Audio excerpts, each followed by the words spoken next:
നമസ്കാരം, എല്ലാവർക്കും പുതിയൊരു വീഡിയോയിലേക്ക് സ്വാഗതം. ലോകത്തിലെ ഏറ്റവും ഉയരത്തിൽ സ്ഥിതി ചെയ്യുന്ന സുബ്രഹ്മണ്യ സ്വാമി ക്ഷേത്രം, ഉത്തരാഖണ്ഡിലെ ഏക മുരുകക്ഷേത്രം, ഭഗവാൻ തൻ്റെ ശരീരം ഉപേക്ഷിച്ച സ്ഥലം, ഭഗവാന്റെ അസ്ഥികൾ ഇപ്പോഴും ഇവിടെയുണ്ട് എന്ന സങ്കല്പത്തിൽ ഭഗവാന്റെ അസ്ഥികളെയാണ് ഇവിടെ ആരാധിക്കുന്നത്. അങ്ങനെ വിശേഷണങ്ങൾ ഒരുപാടുണ്ട്. ഉത്തരാഖണ്ഡിലെ രുദ്രപ്രയാഗ് ജില്ലയിലെ കനക്ചൗരി ഗ്രാമത്തിൽ നിന്നും 3 കിലോമീറ്റർ മാറി 10,400 അടി ഉയരത്തിൽ ക്രൗഞ്ച പർവ്വതത്തിന് മുകളിൽ സ്ഥിതി ചെയ്യുന്ന കാർത്തിക് സ്വാമി ക്ഷേത്രത്തിന് നമ്മൾ അധികം കേട്ടിട്ടില്ലാത്ത ഒരു ഐതിഹ്യമാണ് ഈ ക്ഷേത്രത്തിന് പറയാനുള്ളത്. ഒരുപക്ഷെ ഇത്തരമൊരു ഐതിഹ്യപ്രകാരമുള്ള ഏക മുരുകക്ഷേത്രവും ഇതുതന്നെയായിരിക്കും. ദക്ഷിണേന്ത്യയിൽ സുബ്രഹ്മണ്യസ്വാമി, മുരുകൻ, സ്കന്ദൻ എന്നൊക്കെ അറിയപ്പെടുമ്പോൾ ഇവിടെ കാർത്തികേയസ്വാമി എന്നാണ് അറിയപ്പെടുന്നത്. നിങ്ങളൊരു മുരുകഭക്തനും പ്രകൃതി സ്നേഹിയുമാണെങ്കിൽ ജീവിതത്തിൽ ഒരിക്കലെങ്കിലും വന്നു കാണേണ്ട ഒരു ക്ഷേത്രവും ഭൂപ്രദേശവുമാണിത്. പ്രകൃതി സൗന്ദര്യം നിറഞ്ഞു നിൽക്കുന്ന ഒരു പ്രദേശം. ഈ മലമുകളിൽ നിന്നാൽ ഹിമാലയത്തിലെ പ്രധാന കൊടുമുടികളുടെ എല്ലാം 360 ഡിഗ്രിയിലുള്ള കാഴ്ചകൾ ലഭിക്കുകയും ചെയ്യും. പർവ്വതത്തിന് ചുറ്റുമുള്ള പ്രദേശങ്ങൾ മഞ്ഞ് വന്ന് മൂടുമ്പോൾ മേഘങ്ങൾക്ക് മുകളിലാണോ നമ്മൾ നിൽക്കുന്നത് എന്ന് നമുക്ക് തോന്നും. പ്രത്യേകിച്ചും ദക്ഷിണേന്ത്യയിൽ നിന്നുള്ള സഞ്ചാരികൾ അധികം അങ്ങനെ എത്തിപ്പെടാത്ത ഉത്തരാഖണ്ഡിലെ മറഞ്ഞിരിക്കുന്ന ഒരു രത്നം തന്നെയാണ് കാർത്തിക് സ്വാമി ക്ഷേത്രം. നിബിഡ വനപ്രദേശങ്ങളുടെ നടുവിലൂടെയുള്ള യാത്രയും മറ്റൊരനുഭവമാണ്.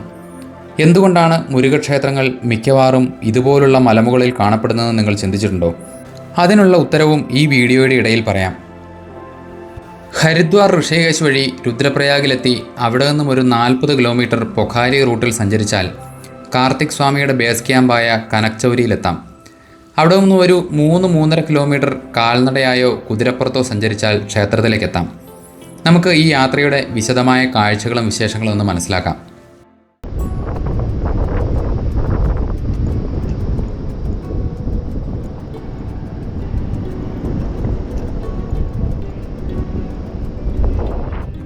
കൽപേശ്വറിൽ നിന്നും നേരെ പോയത് രുദ്രപ്രയാഗിലേക്കായിരുന്നു. വാലി ഓഫ് ഫ്ലവേഴ്സും ഹേമകുണ്ട് സാഹിബും ജോഷിമഠുമൊക്കെ സന്ദർശിച്ച് ബദരീനാഥിലെത്തി മാനാപാസം കൂടി കാണാനായിരുന്നു തീരുമാനമെങ്കിലും കൽപേശ്വറിൽ നിന്നും ഹെലാങ്ങിലെത്തി ബദരീനാഥ് റൂട്ടിൽ കുറച്ചു ദൂരം ചെന്നപ്പോഴാണ് വീട്ടുകാരുടെ വിളി വന്നത്. ചുമ്മാ യാത്ര എന്തായി എന്ന് അന്വേഷിക്കാനായിരുന്നുവെങ്കിലും അതൊരു പുനർചിന്തനത്തിന് കാരണമായി. തൽക്കാലം യാത്ര മതിയാക്കാം, ബാക്കി അടുത്ത തവണയാകാം എന്ന് മനസ്സ് പറഞ്ഞു. മനസ്സങ്ങനെ ഒരു കാര്യം വേണ്ട എന്ന് പറഞ്ഞാൽ പിന്നെ അതിനെ മറികടക്കുന്നത് നല്ലതല്ല. നേരെ അവിടെ നിന്നും വണ്ടി തിരിച്ചു രുദ്രപ്രയാഗിലേക്കാണ് പോയത്. രുദ്രപ്രയാഗിലെത്തിയപ്പോൾ സമയം 3 മണിയോളമായി. ഇവിടെ അളകനന്ദയുടെ തീരത്തായി ഒരു ഗുഹാക്ഷേത്രമുണ്ട്, കോടേശ്വർ മഹാദേവ്. നേരെ അങ്ങോട്ടേക്കാണ് പോയത്. 2 കുന്നുകൾക്കിടയിലൂടെ അളകനന്ദ ഒഴുകി വരുന്ന പ്രകൃതി മനോഹരമായൊരു സ്ഥലമാണിത്. ഇവിടെ കുറച്ച് സമയം വേണ്ടി വരുന്നതിനാൽ കോടേശ്വർ മഹാദേവ ക്ഷേത്രത്തിൻ്റെ വീഡിയോ നമ്മുടെ travel diaries by Dibu Viswanathan എന്ന മറ്റേ ചാനലിൽ 2 ദിവസത്തിനകം കൊടുക്കാം. കോടേശ്വർ മഹാദേവ ക്ഷേത്രത്തിൽ നിന്നും മുകളിലെത്തി ഇനി എന്തു വേണമെന്ന് ആലോചിച്ച് ഒരു ചായയും കുടിച്ചിരിക്കുന്ന സമയം വെറുതെ സമീപ സ്ഥലങ്ങളെപ്പറ്റി ഫോണിൽ നോക്കിയപ്പോഴാണ് കാർത്തിക് സ്വാമി ക്ഷേത്രത്തിനെ പറ്റി കണ്ടത്. രുദ്രപ്രയാഗ് പൊഖാരി റൂട്ടിൽ കനക്ചൗരി എന്ന ഗ്രാമത്തിലാണ് കാർത്തിക് സ്വാമി ക്ഷേത്രം സ്ഥിതി ചെയ്യുന്നത്. ഏതാണ്ട് 38 കിലോമീറ്റർ ദൂരമുണ്ട്. ഗൂഗിൾ മാപ്പിൽ നോക്കിയപ്പോഴാണ് വഴിയുടെ ഒരു അവസ്ഥയെപ്പറ്റി മനസ്സിലായത്. വളഞ്ഞു പുളഞ്ഞ് മുകളിലേക്ക് പോകുന്ന ഒരു പാത. സമയം നോക്കിയപ്പോൾ 4:30 കഴിഞ്ഞു. കടക്കാരനോട് കാര്യങ്ങൾ ചോദിച്ചപ്പോൾ ഒരു 1.5 മണിക്കൂർ കൊണ്ടെത്താം, പോകുന്നുണ്ടെങ്കിൽ ഇനി വൈകരുത്, കാരണം വിജനമായ വഴികളാണ്, ഇരുട്ട് വീഴുന്ന മുമ്പ് അവിടെ എത്തണം. അയാൾ വിശദമായ വിവരങ്ങൾ പറഞ്ഞു തന്നു. കോടേശ്വർ ക്ഷേത്ര വഴിയിൽ നിന്ന് തന്നെ ആ റോഡിലേക്ക് കയറാം. ഈ ഒരു യാത്രയും പറയാതിരിക്കാൻ വയ്യ, ഒരു അനുഭവം തന്നെയായിരുന്നു. ഈ പാതയിലെ കാഴ്ചകളും വലിയ മലകളെ ചുറ്റി മുകളിലേക്ക് പോകുന്നൊരു പാത, ഒരു വശത്ത് അഗാധമായ ഗർത്തങ്ങളും.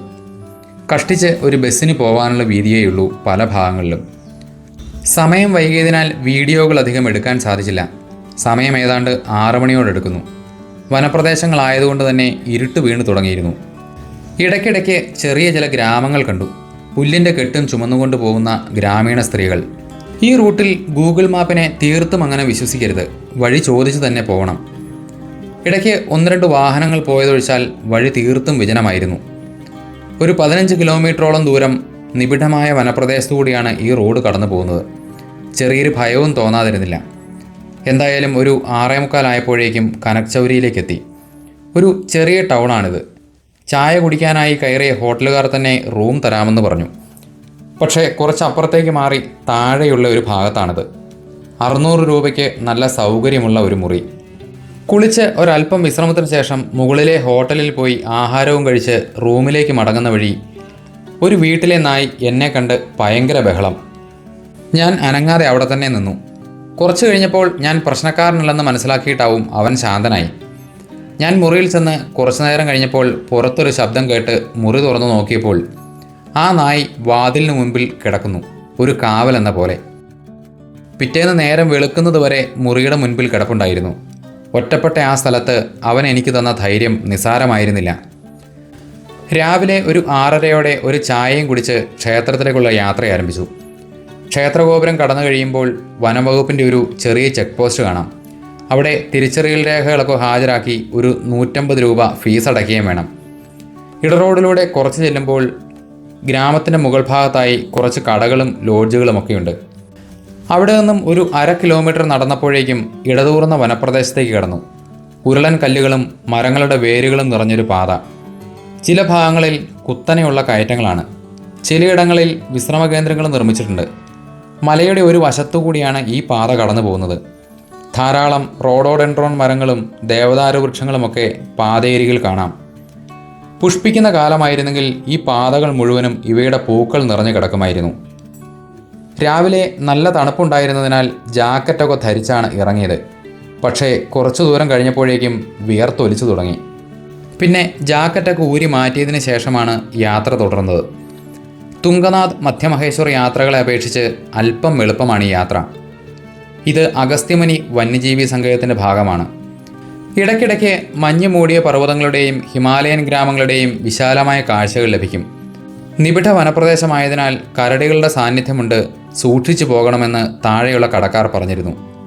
അതുകൊണ്ടാണ് അതിരാവിലെ പുറപ്പെടാതിരുന്നതും. ഈ വനപാതയിൽ ഇടയ്ക്കിടയ്ക്ക് ചില വിശ്രമകേന്ദ്രങ്ങളൊക്കെ ഉണ്ടെങ്കിലും വെള്ളമോ ലഘുഭക്ഷണമോ ഒന്നും ലഭിക്കില്ല. അതിനാൽ ഇത് രണ്ടും നമ്മൾ കയ്യിൽ കരുതണം. തീർത്ഥാടന കാലത്തെ കടകളുണ്ടാവും. അതുപോലെ പക്ഷി നിരീക്ഷകരുടെ ഒരു പ്രധാന സ്ഥലം തന്നെയാണ് കാർത്തിക് സ്വാമി വനപ്രദേശം. ഏതാണ്ട് 150ഓളം അപൂർവ ഇനം പക്ഷികളെ ഇവിടെ കാണാനാവുമെന്നാണ് പറയുന്നത്. ഇടയ്ക്കൊരൽപ്പം വിശ്രമിച്ചും ചിത്രങ്ങൾ പകർത്തിയും നടത്തം തുടർന്നു. പല ഭാഗങ്ങളിലും വൃക്ഷങ്ങളിൽ പട്ടും മണിയുമൊക്കെ തൂക്കിയിട്ടിരിക്കുന്നത് കാണാം. ഏതാണ്ട് ഒരു 1.5 മണിക്കൂർ നേരത്തെ യാത്രയ്ക്ക് ശേഷം ഈ പാതയുടെ അവസാന ഭാഗത്തേക്കെത്തി. ഇവിടെ കുറച്ച് കടകളും താമസ സൗകര്യങ്ങളുമൊക്കെയുണ്ട്. പൂജാരിമാരുടെ താമസവും മറ്റും ഈ ഭാഗത്താണ്. ഇവിടെ ഒരു ശിലാഫലകത്തിൽ ക്ഷേത്രത്തിൻ്റെ ഐതിഹ്യവും മറ്റും എഴുതി വച്ചിട്ടുണ്ട്. നമ്മളിപ്പോൾ 3048 മീറ്റർ ഉയരത്തിലാണ് നിൽക്കുന്നത്. ഇവിടെ നിന്നും പ്രധാന ക്ഷേത്രങ്ങളിലേക്കുള്ള ദൂരവും രേഖപ്പെടുത്തിയിട്ടുണ്ട്. രാവിലെ ഒന്നും കഴിക്കാതെ പോകുന്നതിനാൽ അവിടെ കണ്ട ഒരു ചെറിയ കടയിൽ ആഹാരം കഴിക്കാനായി കയറി. വെറും 10 മിനിറ്റിനുള്ളിൽ ചൂട് ചപ്പാത്തിയും ദാലും സബ്ജിയും ചായയും റെഡി. എത്ര വേഗത്തിലാണ് അവർ തയ്യാറാക്കുന്നത്. മാവ് നേരത്തെ കുഴച്ച് വെച്ചിട്ടുണ്ടാവും, പരിപ്പും വേവിച്ച് വയ്ക്കും. ബാക്കിയെല്ലാം അതാത് സമയത്താണ് ചെയ്തു തരിക. നല്ല സ്വാദിഷ്ടമായ ഭക്ഷണം. आपका नाम जगदीश नेगी यस टेस्टी ना ആഹാരം കഴിഞ്ഞ് അയാളോട് നന്ദിയും പറഞ്ഞ് യാത്ര തുടർന്നു. ഇവിടെ നിന്നും മുകളിലേക്ക് കുത്തനെയുള്ള പടവുകളാണ്. മുകളിലേക്ക് ചെല്ലുന്തോറും കാഴ്ചകളുടെ ഭംഗിയും കൂടി വന്നു. കുത്തനെയുള്ള കയറ്റമായതിനാൽ ഓരോ ഭാഗങ്ങളിലും വിശ്രമകേന്ദ്രങ്ങളും സ്ഥാപിച്ചിട്ടുണ്ട്. ഇവിടെ ധാരാളം കുരങ്ങന്മാരെയും കാണാം. ഒരാൾ കുഞ്ഞിനെ മടിയിലിരുത്തി പേൻ നോക്കിക്കൊണ്ടിരിക്കുന്നു, മറ്റൊരാൾ സ്വന്തമായും. കുഞ്ഞുങ്ങൾ കൂടെയുണ്ടെങ്കിൽ ഇവർക്ക് വലിയ കരുതലാണ്. നമ്മളെ സശ്രദ്ധം ഇങ്ങനെ നിരീക്ഷിച്ചുകൊണ്ടിരിക്കും. ഈ ഭാഗത്ത് മുകളിലായി ഒരു ചെറിയ ക്ഷേത്രം കാണാം. അതിന് താഴെയായി ഹനുമാൻ സ്വാമിയുടെ ഒരു വലിയ പ്രതിമയും സ്ഥാപിച്ചിരിക്കുന്നു. അങ്ങ് മുകളിലായി കാണുന്നതാണ് ക്ഷേത്രം. ദൂരെ നിന്ന് നോക്കുമ്പോൾ പഴനിമലയുടെ ഒരു വിദൂര ദൃശ്യം പോലെയാണ് നമുക്ക് തോന്നുക. അതിരാവിലെ എത്തി ദർശനം കഴിഞ്ഞ് മടങ്ങുന്ന ചിലർ താഴേക്ക് ഇറങ്ങി വരുന്നുണ്ടായിരുന്നു. നമ്മളിപ്പോൾ ക്ഷേത്രത്തിൻ്റെ നേരെ താഴേക്ക് എത്തിയിരിക്കുകയാണ്. ഇനി മുകളിലേക്ക് ഏതാണ്ട് 300ഓളം പടിക്കെട്ടുകളുണ്ട്. താഴെ ചെരിപ്പ് ഉരി വെച്ച് വേണം പടി കയറുവാൻ. ചുറ്റിനും വലിയ കൊടുമുടികൾ മഞ്ഞ് പുതച്ച് നിൽക്കുന്ന കാഴ്ച. പടിക്കെട്ടുകൾ കയറി മുകളിലെത്തിയാൽ മുൻവശത്തായി ധാരാളം മണികൾ തൂക്കിയിട്ടുണ്ട്. വലതുഭാഗത്തായി ഭഗവാന്റെ വാഹനമായ മയിലിൻ്റെ ഒരു ശില്പവും സ്ഥാപിച്ചിരിക്കുന്നു. ഈ പർവ്വതത്തിൻ്റെ ഏറ്റവും മുകൾ ഭാഗമാണിത്. ഇരുവശവും സുരക്ഷാവേലികളും താഴെ തറയോടുകളുമൊക്കെ വിരിച്ച് വളരെ വൃത്തിയായി സൂക്ഷിച്ചിട്ടുണ്ട്. ഈ മലമുകളിലേക്ക് ഈ നിർമ്മാണ സാമഗ്രികളൊക്കെ എങ്ങനെ എത്തിച്ചു എന്നതാണ് അത്ഭുതം. കേദാറിലും മധ്യമഹേശ്വറിലുമൊക്കെ കണ്ടതിൽ നിന്നും വ്യത്യസ്തമായ ഒരു ശൈലിയാണ് ഈ ക്ഷേത്രത്തിന്. ക്ഷേത്രം തുറക്കുന്നതേയുള്ളൂ, പൂജാരി എത്തിയിട്ടില്ല. അതുകൊണ്ട് മുൻവശത്ത് നിന്നും തൊഴുതു. ശ്രീകോവിലിൻ്റെ ഇടതുവശത്തായി വാഹനമായ മയിലിന് പുറത്തിരിക്കുന്ന സുബ്രഹ്മണ്യ സ്വാമിയുടെ മനോഹരമായൊരു വിഗ്രഹം സ്ഥാപിച്ചിട്ടുണ്ട്. പക്ഷേ ഇത് പ്രതിഷ്ഠയൊന്നുമല്ല. അഴിവാതിലിനുള്ളിലൂടെ നോക്കിയാൽ അകത്തെ വിഗ്രഹം കണ്ട് തൊഴുകയും ആവാം. സ്വയംഭൂവായ ഒരു വെളുത്ത ശിലാഖണ്ഡമാണ് പ്രതിഷ്ഠ. ശ്രീകോവിലിന് മുൻവശത്തായി കമ്പിവേലി കെട്ടിത്തിരിച്ച് ഒരു പ്രത്യേക മണ്ഡപമുണ്ട്. ഗഡ്വാളി വാസ്തുവിദ്യാ ശൈലിയിൽ ആദ്യകാലത്ത് കല്ലും മരവും ഉപയോഗിച്ച് നിർമ്മിച്ച ഈ ക്ഷേത്രം കുറച്ചു വർഷങ്ങൾക്ക് മുൻപാണ് പുനരുദ്ധാരണം നടത്തിയതും താഴെ മുഴുവനും തറയോട് പാകി ചുറ്റിനും ഇരുമ്പുവേലികളും മറ്റും സ്ഥാപിച്ച് സുരക്ഷിതമാക്കിയതും.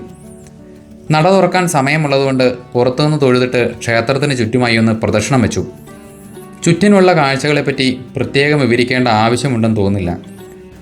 സമുദ്രനിരപ്പിൽ നിന്നും 10,171 അടി ഉയരത്തിലാണ് നമ്മളിപ്പോൾ നിൽക്കുന്നത്. ക്ഷേത്രത്തിൻ്റെ പുറകുവശത്തേക്ക് എന്നാൽ ചുറ്റിനുമുള്ള കൊടുമുടികൾ നല്ല ഭംഗിയായിട്ട് കാണാം. ഈ കൊടുമുടികളുടെ ചിത്രങ്ങൾ സഹിതം പേരുകൾ ഒരു ബോർഡിൽ കാണിച്ചിട്ടുണ്ട്. ചൗഖംബ കൊടുമുടികൾ, നന്ദാദേവി, തൃശൂൽ, ബന്ദാർ പഞ്ച്, കേദാർനാഥ്, ബദരീനാഥ് എന്നീ കൊടുമുടികളാണ് ഇവിടെ നിന്നാൽ നമുക്ക് കാണാനാവുക.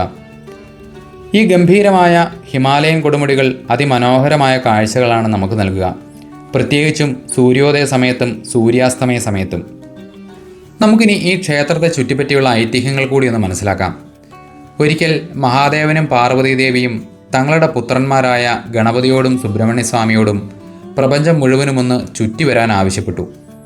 ആദ്യം അത് പൂർത്തിയാക്കി വരുന്നയാൾക്ക് മാതാപിതാക്കളെ ആദ്യം ആരാധിക്കാനുള്ള അവസരം ലഭിക്കുമെന്നും പറഞ്ഞു. ഇത് കേട്ടയുടൻ സുബ്രഹ്മണ്യസ്വാമി തൻ്റെ വാഹനമായ മയിലിൻ്റെ പുറത്ത് കയറി ലോകം ചുറ്റാൻ പുറപ്പെട്ടു. എന്നാൽ തൻ്റെ മാതാപിതാക്കൾ തന്നെയാണ് പ്രപഞ്ചമെന്ന് ബോധ്യമുള്ള ഗണേശൻ മഹാദേവനെയും പാർവതീദേവിയെയും പ്രദക്ഷിണം വെച്ചു വന്നു. അങ്ങനെ ആദ്യം മാതാപിതാക്കളെ ആരാധിക്കുവാനുള്ള അവസരം ഗണപതി ഭഗവാന് ലഭിക്കുകയും ചെയ്തു. പ്രപഞ്ചത്തിന് പ്രദക്ഷിണം വെച്ച് തിരിച്ചെത്തിയ സുബ്രഹ്മണ്യസ്വാമി ഇതെറിഞ്ഞ് ദുഃഖിതനാവുകയും മാതാപിതാക്കളോടുള്ള തൻ്റെ ഭക്തി മനസ്സിലാക്കി കൊടുക്കുന്നതിനായി കൈലാസപർവ്വതത്തിൽ നിന്നും ക്രൗഞ്ചപർവ്വതത്തിലേക്കെത്തി തൻ്റെ ശരീരവും അസ്ഥികളും മാതാപിതാക്കൾക്കായി അവിടെ സമർപ്പിച്ചു അത്രേ. കാർത്തികേയ സ്വാമി സ്വയം ബലിയർപ്പിച്ച സ്ഥലമാണത്രേ ഈ ക്രൗഞ്ചപർവ്വതം.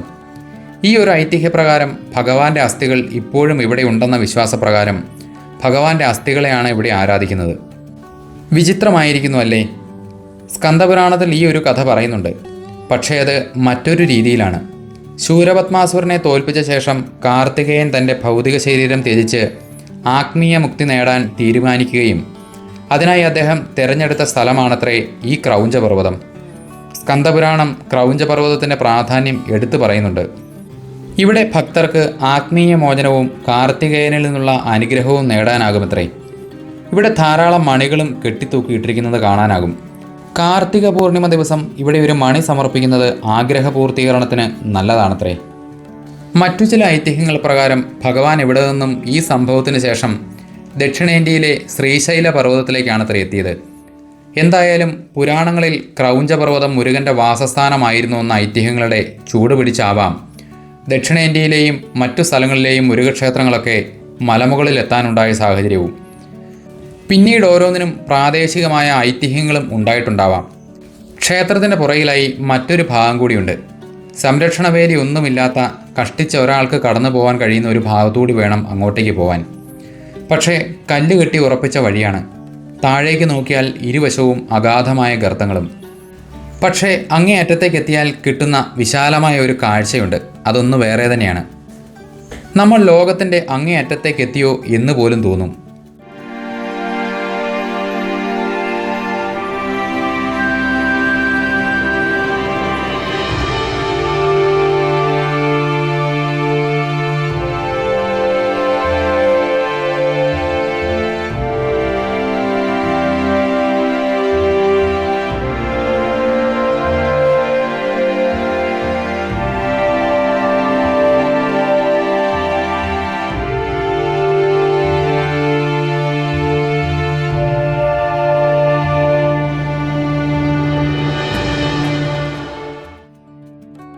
ഇവിടെയും കുറച്ച് കുരങ്ങന്മാരുണ്ട്. എൻ്റെ ബാഗ് ഭാഗ്യം കൊണ്ട് കൊണ്ടുപോയില്ല. ആഹാര സാധനങ്ങൾ കണ്ടാൽ അതും തട്ടിപ്പറിച്ച് കൊണ്ടുപോകും. ക്ഷേത്രം സ്ഥിതി ചെയ്യുന്ന ആ മലയുടെ ആകൃതി ഇവിടെ നിന്നാൽ വ്യക്തമായി മനസ്സിലാക്കാം. പതിയെ മൂടൽമഞ്ഞ് ഇറങ്ങി തുടങ്ങിയതിനാൽ പർവ്വതങ്ങളുടെ അകലക്കാഴ്ചകൾ മറഞ്ഞു തുടങ്ങി. കുറച്ചുനേരം ശാന്തമായി അവിടെ ഇരുന്ന ശേഷം തിരിച്ചു ക്ഷേത്രത്തിലേക്ക് നടന്നു. അപ്പോഴേക്കും പൂജാരി എത്തി നട തുറന്നിരുന്നു. ഭഗവാനെ തൊഴുതു നമസ്കരിച്ച് പ്രസാദവും വാങ്ങി കുറച്ചു നേരം കൂടി അവിടെ ചെലവഴിച്ചതിന് ശേഷം തിരികെ മലയിറങ്ങാൻ ആരംഭിച്ചു. എത്ര കണ്ടാലും മതിവരാത്ത കാഴ്ചകൾ. ജീവിതത്തിൽ പരിഹരിക്കാൻ സാധിക്കില്ല എന്ന ചില പ്രശ്നങ്ങൾ തോന്നുന്ന സമയം ഇത്തരം പ്രദേശങ്ങളിലേക്കെത്തി കുറച്ചു ദിവസം എല്ലാം മറന്ന് ഒന്ന് ശാന്തമായിരുന്നാൽ വഴികൾ താനേ മുന്നിൽ തെളിയും. നമുക്കൊരു പുതുജീവൻ കൈവരും, അത് തീർച്ച. അന്തരീക്ഷം തെളിഞ്ഞതിനാൽ കാഴ്ചകൾ കുറച്ചുകൂടെ വ്യക്തമായി. ആളുകളും എത്തി തുടങ്ങി. ഈ കാനനപാതകളിൽ കൂടി നമ്മൾ കടന്നു വരുന്ന സമയം മയിലിൻ്റെ തൂവലുകൾ കണ്ടെത്തിയാൽ അത് മഹാഭാഗ്യമായിട്ടാണ് പ്രദേശവാസികൾ കരുതുന്നത്. കഥകളനുസരിച്ച് കൈലാസത്തിൽ നിന്നും ക്രൗഞ്ചപർവ്വതത്തിലേക്കുള്ള യാത്രക്കിടയിൽ ഭഗവാന്റെ വാഹനമായ മയിൽ തൻ്റെ തൂവലുകൾ കൊണ്ട് മനോഹരമായൊരു പാത നിർമ്മിച്ചിരുന്നു അത്രേ. ആ ഒരു കഥയാണ് ഈ വിശ്വാസത്തിന് അടിസ്ഥാനം. ഈ കനക്ചൗരി ഗ്രാമവും ഒന്ന് കാണേണ്ടത് തന്നെയാണ്. ആപ്പിൾ തോട്ടങ്ങൾക്ക് ഈ ഗ്രാമം പ്രസിദ്ധമാണ്. റോഡോഡൻഡ്രോൺ മരങ്ങളും മറ്റ് ചെടികളുമൊക്കെ പൂക്കുന്ന വസന്തകാലത്തും മഞ്ഞുകാലത്തുമാണ് ഇവിടെ സഞ്ചാരികളുടെ തിരക്കുണ്ടാവുക. അതിനുള്ള താമസ സൗകര്യവുമൊക്കെ ഇവിടെ ലഭ്യമാണ്. നഗരത്തിരക്കുകളിൽ നിന്ന് മാറി കനക്ചൗരിയുടെ ശാന്തമായ ഈ അന്തരീക്ഷം പ്രകൃതി സ്നേഹികൾക്കും വിശ്രമം ആഗ്രഹിച്ചെത്തുന്നവർക്കും അനുയോജ്യമായ ഒരു സ്ഥലം തന്നെയാണ്. കനക്ചൗരിയിൽ നിന്നും പൊഖാരി വഴി കർണപ്രയാഗിലേക്കാണ് നേരെ പോയത്. ആ കാഴ്ചകളുമായി മറ്റൊരു വീഡിയോയിൽ കാണാം.